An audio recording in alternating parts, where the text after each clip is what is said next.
सतनाम सत साहिब सत्य कबीर महाचेतन सतपुरुष परमपिता परमात्मा के चरणों में कोटि कोटि वंदना करते हुए सभी भगत समाज को प्रणाम। आज सतगुरु के असल मूल ग्रंथ बीजक रमैनी 48 में सतगुरु उपदेश करते हैं कि इस्लाम धर्म के सूफी फकीर पैगंबर वो भी भरम में ही हैं, उनको भी सत्य का लखाव नहीं हुआ है। इस्लाम धर्म के सबसे बड़े सिद्ध फकीर शेख तकी और इस्लाम धर्म के सबसे बड़े प्रचारक रहे हैं। तो आइए सतगुरु कबीर साहब क्या कहते हैं, क्या उपदेश करते हैं। रमैनी 48 का पहले शब्द लेंगे, उसके बाद व्याख्या उसका सारांश पढ़ेंगे कि क्या बताया है। मानिकपुर कबीर बसेरी मुद्दती सुन शेख तकी केरी, अजय सुनी जौनपुर थाना, झूसी सुनी पीरन को नामा, एक इस पीर लिखे तेज ठामा, खत्मा पढ़े पैगंबर नामा, सुनी सुनी बोल मोए रहा न जाई, देख मुकरबा रहा बुलाई, हवी नबी नबी के कामा, जहां ले अमल सो सबई हरामा। साखी है। शेख अकर दी शेख सकर दी, मानव बचनी हमार, आदि अंत ओ युग युग, देखो दृष्टि पसार। अब साहिब ने देखो साखी में ही सारा वर्णन खोल दिया है। साहिब की तो आदि साखी में करोड़ों ग्रंथों का भी सार कम पड़ जाता है। साहिब की आदि साखी में इतना ज्ञान का, सत्य ज्ञान का भंडार भरा हुआ है। कहते ना, आदि साखी कबीर की कोटि ग्रंथ कर जान, करोड़ों ग्रंथों से भी ऊपर साहिब की आदि साखी का वर्णन है, ज्ञान है। तो साहिब क्या कहते हैं, मानिकपुर जो गंगा जी के किनारे जिला इलाहाबाद में पड़ता है, वह इलाहाबाद से झांसी जाने के मार्ग में एक रेलवे जंक्शन तथा कस्बा है। इस रमैनी में सतगुरु ने यह बतलाया है कि किस प्रकार बड़े बड़े सूफी मुसलमान फकीर और मौलाना काजी आदि सभी अज्ञान के अंधकारवश लोकाचार और काम्य कर्मों में लगे रहते हैं तथा वास्तविक तत्व को जानने का प्रयत्न ही नहीं करते हैं। और भी जो बुद्ध प्रस्ती तथा मूर्ति पूजा के विरुद्ध हैं, वे भी पीरों की कब्र के सामने ऐसे कृत्य करते हैं जो कि लोकाचार से कम नहीं है। बहुत से तो इस तरह के हैं जो ये कहते हैं ना कि इस्लाम धर्म में मूर्ति पूजा नहीं है और केवल एक खुदा की ही पूजा होती है। तो साहिब ने इसका भी खुलासा किया है कि वो भी मूर्ति पूजा से भी एक नीची भक्ति करते हैं। वो कैसे करते हैं वो आगे आएगा। सतगुरु कहते हैं कि मानिकपुर नाम के कस्बा में जब मेरा निवास था, तब मैंने शेख तकी की बहुत प्रशंसा सुनी कि बादशाह सिकंदर लोधी के पीर शेख तकी बड़े ज्ञानी और सिद्ध फकीर तथा इस्लाम धर्म के प्रचारक हैं। उस समय जब सतगुरु कबीर साहिब थे, हम इस हमारे सामने 700-800 वर्ष पहले हैं, तो वो अभी भी सभी के घट में वास है उनका। लेकिन जब वो देखने के हमारे देखने में आते थे, वो हमसे बात करते थे, तो आज भी हैं। हर घट में कोई है ना सोचे अब तो सतगुरु कबीर साहब नहीं है। तो उस समय इस्लाम धर्म की सत्ता थी और शेख तकी सिकंदर लोधी के एक बहुत बड़े ज्ञानियों में से माने जाते थे, राजा के बहुत करीब थे। तो कह रहे हैं ये बहुत बड़े प्रचारक थे शेख तकी। वह जो प्रसिद्ध जौनपुर में मुसलमान सिद्ध फकीरों का अड्डा स्थान है, उसको भी सुना। और झूसी में बहुत से प्रसिद्ध पीरों के नाम सुने। उस समय जौनपुर और झांसी में बहुत से मुसलमान पीर रहा करते थे जो मुसलमानों में प्रसिद्ध थे। मानिकपुर से जब मैं जौनपुर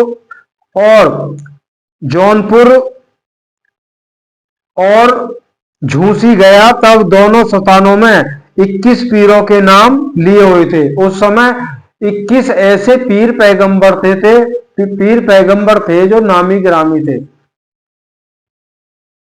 उन्हीं से ज्यादातर जो अच्छे अच्छे लोग थे इस्लाम धर्म में, वो उन्हीं से शिक्षा दीक्षा या गुरु उन्हीं को बनाते थे। इस कारण वहां के पीर फकीर लोग मोहम्मद पैगंबर के नाम का खत्मा अर्थात प्रशंसा के रूप में प्रार्थना विशेष पढ़ते थे। उनकी वाणी को सुनते ही मुझसे रहा नहीं गया। ये सतगुरु कबीर साहब कह रहे हैं, जब उनकी वाणियों को मैंने सुना तो मुझसे रहा नहीं गया। यही काम था सतगुरु कबीर साहब का। असत्य को तो सुनते ही नहीं थे, वो केवल सत्य हर तरह से समझाने की कोशिश करते थे। फिर भी हो सकता है उस समय हम भी हों, हमने नहीं माना ही नहीं है। अगर मान लिया होता तो आज यहाँ नहीं होते हम। कह रहे हैं मुझसे रहा नहीं गया और वहां जाकर मैंने उनसे कहा, आप लोग कब्रों को देखकर ही भूल में पड़े हैं। अर्थात पीरों के कब्रों पर जो रेशमी कपड़े ढके हुए हैं उसकी शोभा को देखकर आप लोग भूल में, आप लोग जड़ मुर्दा पूजक कब्र परस्ती हैं। अतः कब्र मुकरबा, कह रहे कब्र मुकरबा मस्जिद मुर्दा पूज मलिदा सेती और बकरी मुर्गी गाय जिवेकर भया जाए जम हेती। उस समय उस स्थान पर 21 पीरों के कब्र थे जिस पर उनके नाम लिखे हुए थे। वहां जाकर मुसलमान लोग मोहम्मद पैगंबर के नाम की प्रार्थना पैगंबर को सुनाने की भावना से क्या करते थे। वहां सेक्तगी आदि की वाणियों को भी सुनकर मुझसे रहा नहीं गया, तो मैंने उन लोगों से कहा कि आप लोग कब्र को देखकर ही भूल में पड़े हुए हैं। वास्तविक सत्य से तुम लोग वंचित हो। भाव यह है कि मुसलमानों का कथन है कि हम लोग बुद्ध परस्ती मूर्ति पूजक नहीं है, हम लोग एक खुदा को ही मानते हैं। किंतु ये मुसलमान लोग दरगाह पर तथा कब्रिस्तान पर जाकर प्रार्थना करते हैं। उन जड़ मुर्दों को मुसलमानी किताबों को सुनाया करते हैं। तो क्या वहां वे लोग अभी तक बैठे हैं या सोए हुए हैं? दूसरों को बुद्ध परस्ती कहना और स्वयं जड़ मुर्दा कब्र पूजना, क्या ये लोग जड़ मुर्दा कब्र पूजक कब्रिस्तान कब्र परस्ती नहीं है? मरे हुए की कब्र की अपेक्षा मूर्ति की पूजा करना अधिक श्रेष्ठ है। सतगुरु कह रहे तुम्हारी भक्ति तो इधर की नहीं उधर की नहीं, जिनकी आप पूजा कर रहे हैं क्या वो कब्र में सोए हुए हैं या वो सुन रहे हैं? इससे तो अच्छा है कि जो मूर्ति पूजा करते हैं वो अच्छी है। मुर्दों की पूजा करने से तो मूर्ति की पूजा करिए।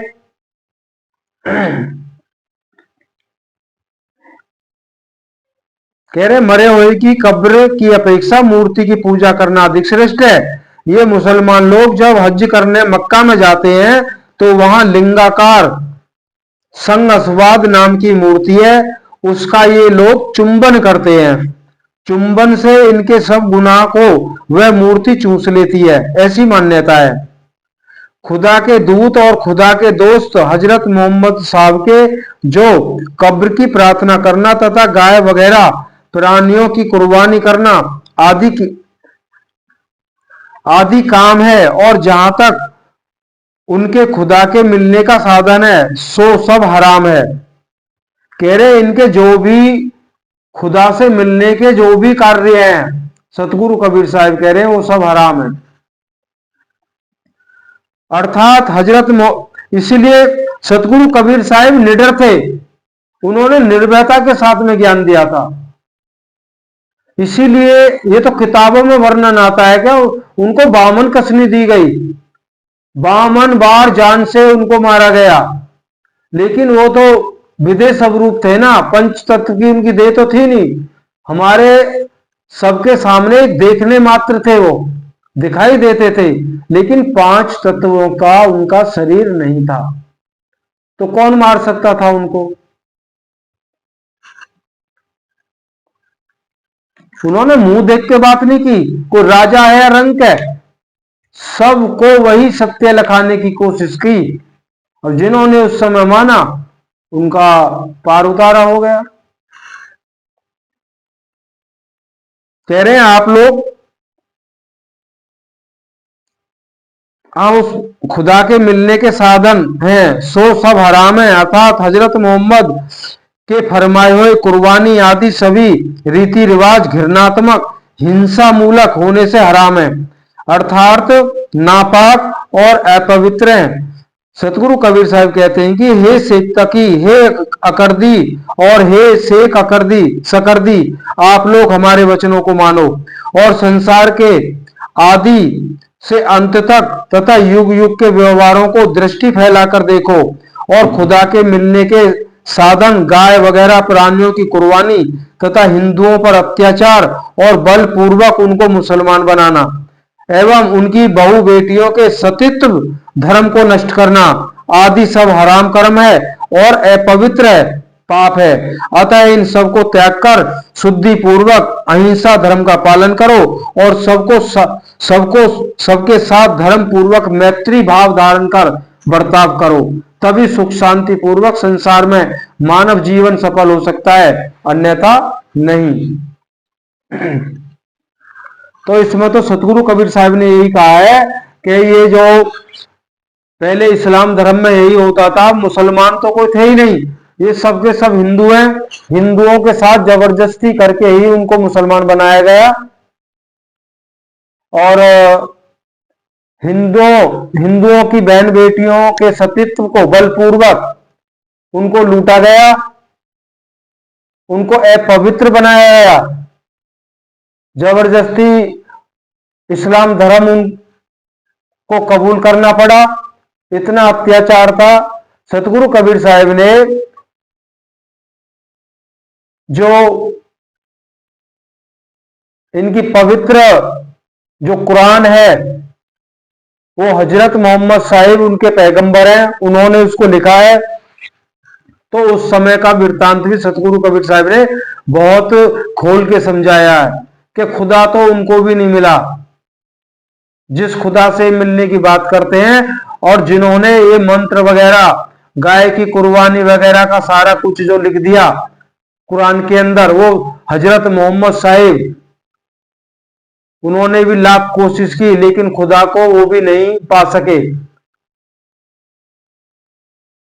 बिल्कुल खोल के वर्णन किया, क्यों किया है? सतगुरु कबीर साहब ने अपनी आंखों से देखा है, उन्होंने हर युग को, आदि को, अंत को, और सृष्टि रचना को और सृष्टि की प्रलय को स्वयं से उन्होंने अपनी आंखों से देखा, एक बार नहीं कई बार। इसलिए हमें भी विचार करना है, इस सब के सब भ्रम में पड़े हुए हैं, उस सत्य से कोई वाकिफ नहीं है।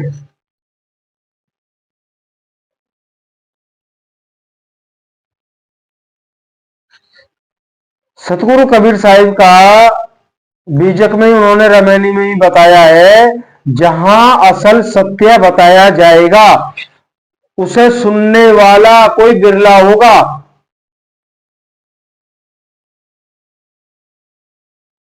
हमें पता चलता है, हम सत्संग डालते हैं तो कोई नहीं सुनता उनको, थोड़ा बहुत कोई सुनता है, हमें पता है।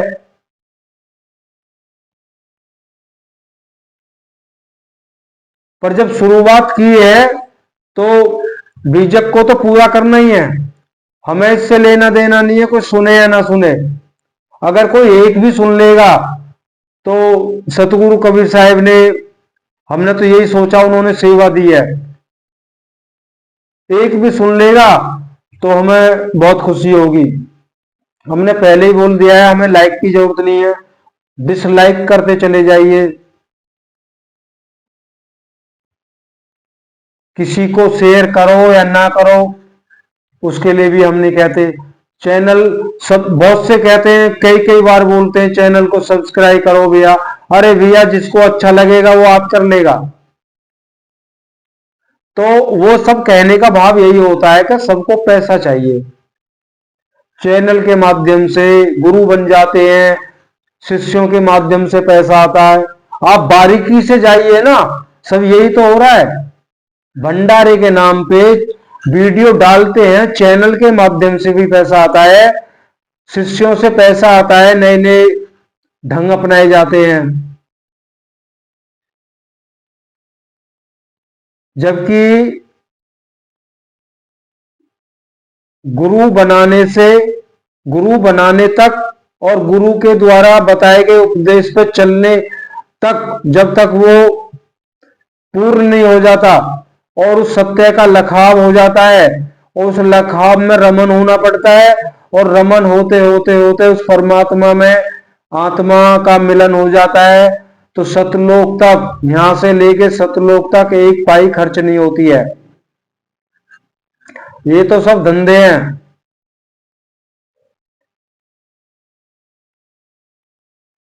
सत्य सत्य ही रहेगा, ये बात जरूर है। बुराई 100 कोस और सच्चाई 1 कोस, ये सत्य है। तो आगे फिर रमैनी को 49वीं रमैनी लेके आएंगे, उसमें सतगुरु कबीर साहब क्या बताते हैं। आप जो सुनते हैं हंस भाई, बहुत अच्छी बात है, और जो नहीं सुनते हैं, एक आध शब्द ही सुन के बंद कर दिया करें, कुछ ना कुछ फायदा होता है। कोई ये नहीं कह सकता, जो भी मनुष्य देह धारण करके आया, जो भी जी, वो ये तो कह ही नहीं सकता कि मुझे सत्य का पता ही नहीं था। सतगुरु कबीर साहब किसी न किसी माध्यम से सभी के सामने सत्य पहुंचाते हैं, वो किसी भी रूप में। हम जैसे मूर्खों के द्वारा या किसी गुरु के माध्यम से या कहीं से कोई बुक मिल गई उसके माध्यम से जरूर पहुंचाते हैं। वो कुछ भी नहीं मिला, कहीं बैठे हैं, कहीं पे गए, किसी समारोह में गए, ब्याह शादी में गए, या और किसी कार्य से गए, या तो कोई ना कोई ऐसा मिल जाता है, वो 2-4 बातों में उस सत्य को आपको बता देगा। लेकिन 2-4 बातें से हम कहां समझने वाले हैं। यहां तो 30-35 साल हो गए सत्संग सुनते सुनते, आज तक नहीं समझ पाए। पर जो हंस होते हैं, विवेकी होते हैं, वो समझ जाते हैं, वो उस बात पे विचार करते हैं, फिर खोज करते हैं। सतनाम सत्साहिब सत्य कबीर।